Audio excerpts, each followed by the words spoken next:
Hello students, आज हम लोग करने जा रहे हैं इकोनॉमिक्स का chapter sectors of Indian economy. उसके तुरंत बाद हम लोग कंज्यूमर राइट्स को भी खत्म कर देंगे। तो चलिए शुरू करते हैं। सबसे पहले इकोनॉमी को क्लासिफाई किया गया है प्राइमरी, सेकेंडरी और टर्शरी सेक्टर में। इसके बारे में आप लोगों ने क्लास 9th में भी पढ़ा है। उसी डिस्कशन को यहाँ क्लास 10th में आगे बढ़ाया गया है। तो सबसे पहले प्राइमरी सेक्टर जो होता है वो नेचुरल रिसोर्सेज के अराउंड बेस्ड होता है। मतलब नेचुरल रिसोर्सेज को एक्सप्लॉइट करके हम इस सेक्टर के एक्टिविटीज को अंडरटेक करते हैं। इसमें एग्रीकल्चर, माइनिंग जैसे सेक्टर्स भी आते हैं जो कि हम अर्थ से डायरेक्टली एक्सट्रैक्ट करते हैं। उसके बाद आता है सेकेंडरी सेक्टर। सेकेंडरी सेक्टर में मैन्युफैक्चरिंग एक्टिविटीज आती हैं जो हम इंडस्ट्रीज और फैक्ट्रीज में करते हैं। इस सेक्टर में हम प्राइमरी सेक्टर के गुड्स को यूटिलाइज करके और बेटर बना के फिनिश करके मार्केट की ओर बढ़ाते हैं। इसमें इंडस्ट्रियल सेक्टर्स आते हैं। अगला है टर्शरी सेक्टर। ये सपोर्ट करती है प्रोडक्शन एक्टिविटीज को। तो जो प्राइमरी और सेकेंडरी सेक्टर है वो डायरेक्टली प्रोडक्शन में कंट्रीब्यूट करता है, लेकिन टर्शरी सेक्टर हमें सर्विसेज प्रोवाइड करता है, न कि गुड्स। गुड्स का भी प्रोविजन कुछ कुछ टर्शरी सेक्टर में होता है, लेकिन उसकी बात हमारी एनसीईआरटी में ज्यादा नहीं की गई है। तो टर्शरी सेक्टर में मेनली सर्विस सेक्टर जैसे banks, post offices, education, school, colleges और हॉस्पिटल्स वगैरह जैसी चीजें आ जाती हैं।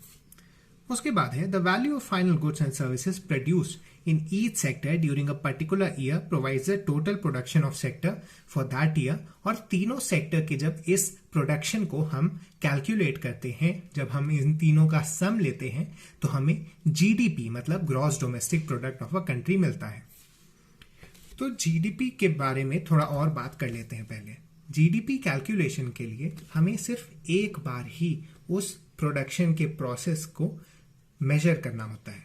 इसका एग्जाम्पल हम लोग देख सकते हैं कि बिस्किट्स बनाने के लिए जो सबसे पहले धान की या गेहूं की कटाई होती है, वो जब बिकता है मार्केट में तो हम उसे जीडीपी में इंक्लूड नहीं करते। क्यों? क्योंकि आगे चलकर उसी गेहूं का आटा और उसी आटे की बिस्किट बनती है। हम डायरेक्टली बिस्किट की जो फाइनल प्राइस है उसे इंक्लूड कर लेते हैं जीडीपी में, जिससे जितने भी पहले के प्राइसेस होते हैं वो अपने आप कवर हो जाते हैं। अगर हम ऐसा नहीं करेंगे तो हो सकता है कि हम ओवर कैलकुलेट कर लें जीडीपी को और जो उसकी असल वैल्यू है उससे 2 गुना 3 गुना ज्यादा उसकी वैल्यू हम शो कर दें। इसी से बचने के लिए सिर्फ एक बार काउंट किया जाता है जीडीपी में।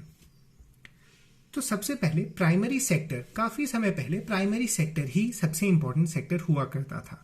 ये आज भी हमारे जैसे देश जो कि डेवलपिंग या फिर अंडर डेवलप्ड देश हैं वहां पर सच है। मतलब primary sector he most of the occupation को कंट्रीब्यूट करता है। धीरे धीरे इंडस्ट्रियल रिवॉल्यूशन के बाद secondary sector most important sector बनता गया, और जब इंडस्ट्रियल रिवॉल्यूशन का टाइम खत्म हुआ, कंप्यूटर्स का एज आने लगा, तो टर्शरी सेक्टर एक मेजर सेक्टर बनकर उभरा। आज टर्शरी सेक्टर ही जो फोर फ्रंट में हमारी इकोनॉमी को चला रहे हैं, वो टर्शरी सेक्टर के ही सर्विसेज हैं, ऑक्यूपेशन अपॉर्चुनिटीज हैं। जो डेवलप्ड कंट्रीज हैं उनमें जनरली प्राइमरी से सेकेंडरी और सेकेंडरी से टर्शरी का ही स्विच हुआ है, लेकिन इंडिया में एक नया तरह का फिनोमेना देखा गया। इसमें क्या हुआ कि सेकेंडरी सेक्टर की ग्रोथ के बिना ही टर्शरी सेक्टर की ग्रोथ हो गई। मतलब हमारे यहाँ जो नया इंफॉर्मेटिक्स का रिवॉल्यूशन आया, उसके कारण ज्यादा लोग टर्शरी सेक्टर में एम्प्लॉय होने लगे, जबकि सेकेंडरी सेक्टर हमारे यहाँ ग्रो नहीं किया। आज भी हम देख सकते हैं कि ज्यादातर जो गुड्स होते हैं वो चाइना या फिर यूएस से बनकर हमारी कंट्री में आते हैं।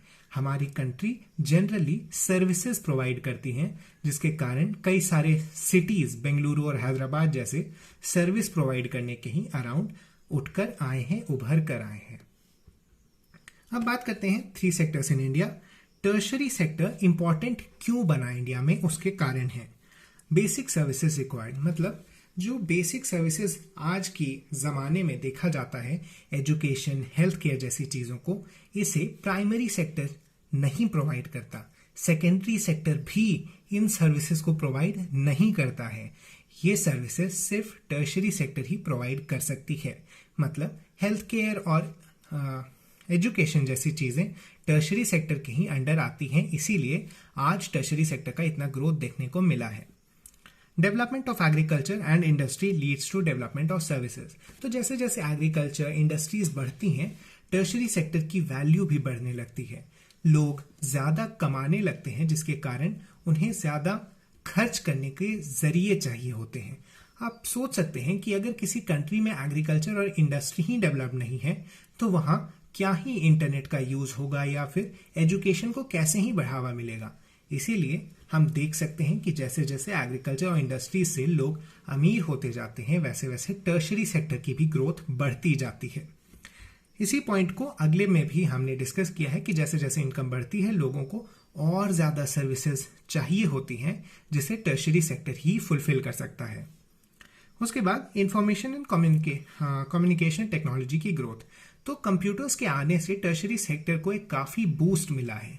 आज इंडिया के कई ज्यादातर रीजन्स में इंटरनेट की सर्विस अवेलेबल है, जिसके कारण कंप्यूटर्स की भी ग्रोथ काफी देखने को मिली है। और इंडिया में इंफॉर्मेटिक्स से रिलेटेड कई सारे सेंटर्स उभर कर आए हैं। इंडिया एक मेजर पावर है इन ऐसे लोगों की सप्लाई करने में जो टर्शरी सेक्टर को हेल्प कर सकते हैं। आप देख सकते हैं कि इंडिया के जो इंजीनियर्स हैं वो वर्ल्ड क्लास हैं और कई सारे कंपनीज के सीईओ भी इंडिया से ही निकले हुए इंजीनियर्स होते हैं आज की डेट पे। अगला है मोस्ट एम्प्लॉयमेंट प्राइमरी सेक्टर ही प्रोवाइड करती है। Industrial output, employment, industry, production of services, ये सब आप अपनी एनसीईआरटी बुक में देख लें। इसी ऑर्डर में है वो चैप्टर भी, तो आपको ये आसानी से मिल जाएगा। अगला है डिस्गाइज्ड अनएम्प्लॉयमेंट, जिसे हम अंडर अनएम्प्लॉयमेंट भी कहते हैं। तो होता क्या है कि कई बार जितने लोग प्रोडक्शन के लिए चाहिए होते हैं, उससे ज्यादा लोग एम्प्लॉय कर लिए जाते हैं। मतलब मान लीजिए कि किसी फील्ड में सिर्फ 4 लोगों की जरूरत है पूरे फसल को काटने के लिए और उसे प्रोसेस करने के लिए, लेकिन उस फैमिली में 22-23 लोग हैं। तो उनमें से अगर 10-12 लोग भी फील्ड में काम करने आ जाते हैं, तो 8 लोगों को हम देख सकते हैं कि वो डिस्गाइज्ड अनएम्प्लॉयमेंट में चले गए। मतलब वो लोग दिखने को तो एम्प्लॉयड हैं कि वो काम कर रहे हैं, लेकिन 4 लोगों के काम को 12 लोग करते हैं। इसीलिए किसी भी आदमी की पूरी प्रोडक्शन कैपेसिटी अचीव नहीं होती। इससे एक बेहद ही डिफिकल्ट सिचुएशन क्रिएट हो जाती है, जहां गवर्नमेंट प्रॉपरली असेस नहीं कर पाती कि कितने लोग अनएम्प्लॉयड हैं या फिर अंडर एम्प्लॉयड हैं। 60% पॉपुलेशन इंडिया की 5 से 29 ईयर्स के एज में है, इसीलिए इंडिया को एक यंग कंट्री भी कहा जाता है। 52% ऑफ देम स्कूल्स अटेंड करते हैं। मतलब जो हमारे देश के चिल्ड्रन हैं, उनमें से 52% ही प्रॉपरली स्कूल अटेंड कर पाते हैं। इसके बारे में हमने पीपल एज अ रिसोर्स में भी पढ़ा था कि कई सारे लोग ड्रॉप आउट कर जाते हैं स्कूल से, किसी किसी कारणों के कारण। उनमें सोशल, इकोनॉमिक और कई बार पॉलिटिकल कारण भी शामिल होते हैं। अगला है राइट टू वर्क। ये 625 डिस्ट्रिक्ट्स में Mahatma Gandhi national rural employment scheme, इसके बारे में हमने पहले भी पढ़ा है। नरेगा के बारे में ये 2005 में इनैक्ट किया गया था 625 डिस्ट्रिक्ट्स ऑफ इंडिया में। ये 100 डेज ऑफ एम्प्लॉयमेंट देता है, और अगर गवर्नमेंट किसी इंसान को एम्प्लॉयमेंट नहीं दे पाती तो उसे अनएम्प्लॉयमेंट के अलाउंसेस भी मिलते हैं। इसी में हमने पढ़ा था कि 1/3 ऑफ सीट्स वुमेन के लिए रिजर्व होती हैं। अगला है जो नेक्स्ट टाइप ऑफ डिवीजन है ऑर्गेनाइज्ड और अनऑर्गेनाइज्ड सेक्टर में। Organised sector terms of employment इनमें रेगुलर होते हैं, पीपल के पास अश्योर्ड वर्क होता है, रजिस्टर्ड बाय गवर्नमेंट, और गवर्नमेंट के जो रूल्स एंड रेगुलेशन है उन्हें फॉलो करना होता है। इसके साथ ही factories act, minimum wages act, payment of gratuity act, shops और एस्टैब्लिशमेंट एक्ट जैसे गवर्नमेंट के रूल्स जो लाए गए हैं लोगों की भलाई के लिए, उन्हें ऑर्गेनाइज्ड सेक्टर में लागू करना होता है। वर्कर्स को सिक्योरिटी ऑफ एम्प्लॉयमेंट मिलती है, उन्हें फिक्स नंबर ऑफ आवर्स काम करना होता है। तो हर कंट्री में एक particular number of hours government fix करके देती है इन कंपनीज को कि आप इससे ज्यादा काम नहीं करा सकते, और अगर लोगों को उससे ज्यादा काम कराया जाता है तो उन्हें एक्स्ट्रा सर्विसेज देनी पड़ती है कंपनीज को।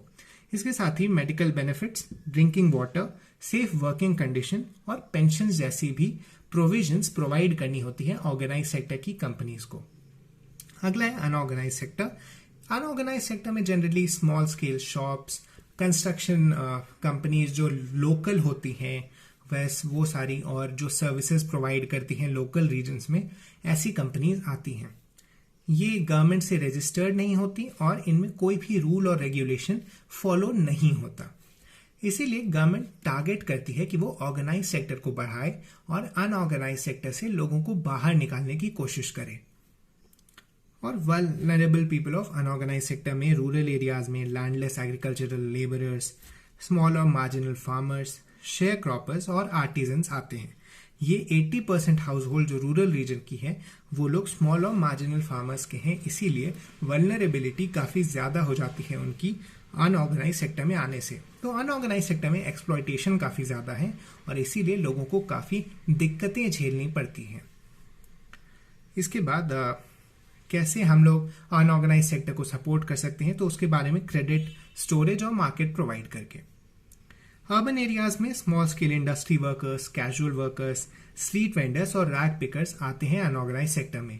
एससीज, एसटीज और बैकवर्ड माइनॉरिटीज के बारे में भी हमने पहले डिस्कस किया है कि कैसे हिस्टोरिकली इन्हें काफ़ी डिस्क्रिमिनेट किया जाता था इनके खिलाफ, इसीलिए ये इनकी पूरी कम्युनिटी ही वल्नरेबल होती गई कई सालों से, और अब गवर्नमेंट को नए स्कीम्स लाने पड़ते हैं इन्हें अपलिफ्ट करने के लिए।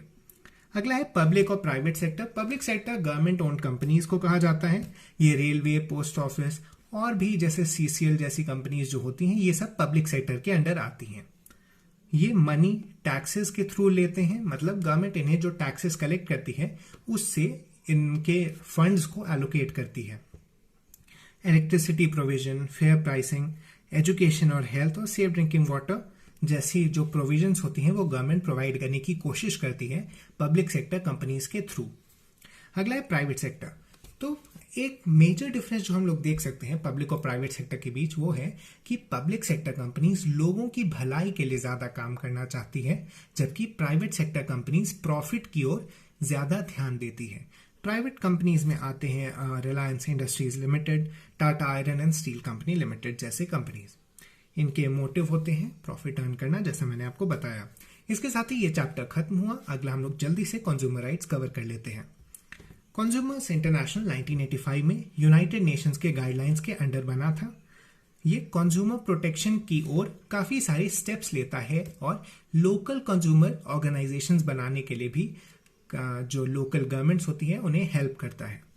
1986 में इंडिया में कोपरा एक्ट इनैक्ट किया गया था, कंज्यूमर प्रोटेक्शन एक्ट इसे कहा जाता है। अगला है राइट टू बी इन्फॉर्म्ड। तो जो ये राइट्स है ना इस चैप्टर में, यही मेजर इन्फॉर्मेशन है। Right to be informed, right to information उसी राइट को और ज्यादा सपोर्ट करता है। ये अक्टूबर 2005 में लाया गया था।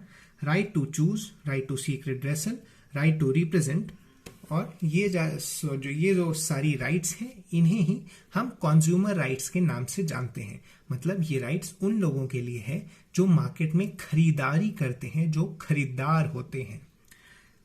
ISI एग मार्क और हॉलमार्क ये हमारी गवर्नमेंट ने सेटअप किया है चीजों को सर्टिफाई करने के लिए कि ये कंज्यूमर के बेनिफिट में है या नहीं। ISI मार्क आपने देखा होगा कि कई सारे प्रोडक्ट्स में होता है, हेलमेट्स वगैरह में ISI मार्क होना जरूरी होता है उन्हें सेफ स्टैंडर्ड का समझने के लिए। एग मार्क खाने की चीजों को दिया जाता है और हॉल मार्क ज्वेलरीज जैसी चीजों को प्रोवाइड करती है गवर्नमेंट उनकी शुद्धता को नाप कर। 24 दिसंबर नेशनल कंज्यूमर्स डे की रूप में मनाया जाता है। इसके साथ कंज्यूमर राइट्स चैप्टर भी खत्म हुआ। ये भी काफी छोटा सा चैप्टर था। आज के 2 क्वेश्चंस हैं, when was COPRA act enacted और TISCO comes under which sector. इसके 4 ऑप्शन मैंने दिए हैं, प्राइवेट, पब्लिक, ग्लोबल या नन ऑफ दीज। आप इनके आंसर नीचे कमेंट्स में लिख सकते हैं। Thank you.